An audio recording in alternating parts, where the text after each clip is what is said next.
ദൈവവും പ്രകൃതിയും മുഖത്തോട് മുഖം നോക്കിയിരിക്കുന്ന അപൂർവ ദേവസ്ഥാനങ്ങളിൽ ഒന്നാണ് കൊട്ടിയൂർ സന്നിധി.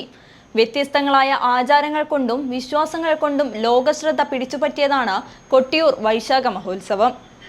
വൈശാഖ മഹോത്സവ നാളുകളിലെ ഇടവപ്പാതിയിൽ തറവിളക്കുകളെ സംരക്ഷിക്കുന്ന അമ്മാറക്കൽ കുട കൊട്ടിയൂരിലേക്ക് പുറപ്പെട്ടു.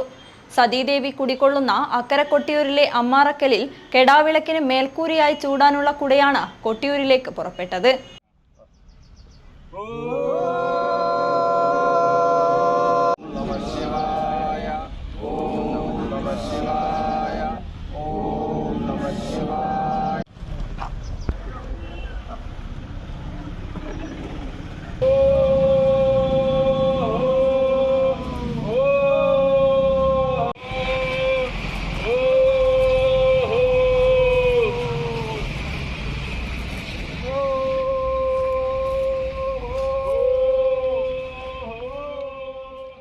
പ്രകൃതിയും മനുഷ്യനും ഒന്നാകുന്ന കൊട്ടിയൂർ വൈശാഖ മഹോത്സവത്തിന്റെ ഭാഗമായി അമ്മാറക്കൽ കുട കൊട്ടിയൂരിലേക്ക് പുറപ്പെട്ടു.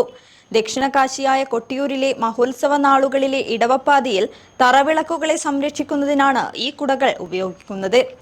അമ്മാറക്കൽ വിളക്കിനും മലോം ദേവസ്ഥാനത്തും വഴിവിളക്കിനും മേൽക്കൂര ഈ കുടകളാണ്. സതീദേവി ആത്മത്യാഗം ചെയ്ത സ്ഥാനം എന്ന് വിശ്വസിക്കപ്പെടുന്ന തറയാണ് അമ്മാറക്കൽ. പൂജകൾക്ക് ശേഷം അമ്മാറക്കൽ തറയിൽ പുഷ്പാഞ്ജലിയും നിവേദ്യവും മാത്രമാണ് നടത്തുന്നത്. അവിടെ മറ്റ് വിഗ്രഹങ്ങളോ പൂജകളോ പതിവില്ല. ഈ പുണ്യസ്ഥലത്ത് പുണ്യാഹം തളിക്കാറില്ലെന്നതും പ്രത്യേകതയാണ്. ഭണ്ഡാരം എഴുന്നള്ളത്ത് ദിവസം വിശാഖം നാളിൽ കുടകൾ അക്കരെ സന്നിധിയിൽ എത്തിക്കണം. കണിയ വിഭാഗത്തിൽപ്പെട്ട തൃക്കൈക്കുട സ്ഥാനികനാണ് കുട എഴുന്നള്ളിപ്പിനുള്ള അവകാശം. പ്രക്കൂഴം മുതൽ വ്രതം നോറ്റുവേണം കുട നിർമ്മിക്കാൻ. അഷ്ടദിനരാത്രങ്ങൾ കൊണ്ട് കുട നിർമ്മാണം പൂർത്തീകരിക്കണം എന്നതാണ് ചട്ടം. വിശാഖം നാളിൽ രാവിലെ കുടയുമായി മണത്തണയിലെ ചപ്പാരം ഭഗവതിയെ തൊഴുത് സ്ഥാനികൻ കൊട്ടിയൂരിലേക്ക് യാത്ര പുറപ്പെടും. ഓങ്കാര ശബ്ദം മുഴക്കിയാണ് ഇവരുടെ സന്നിധാനത്തേക്കുള്ള യാത്ര.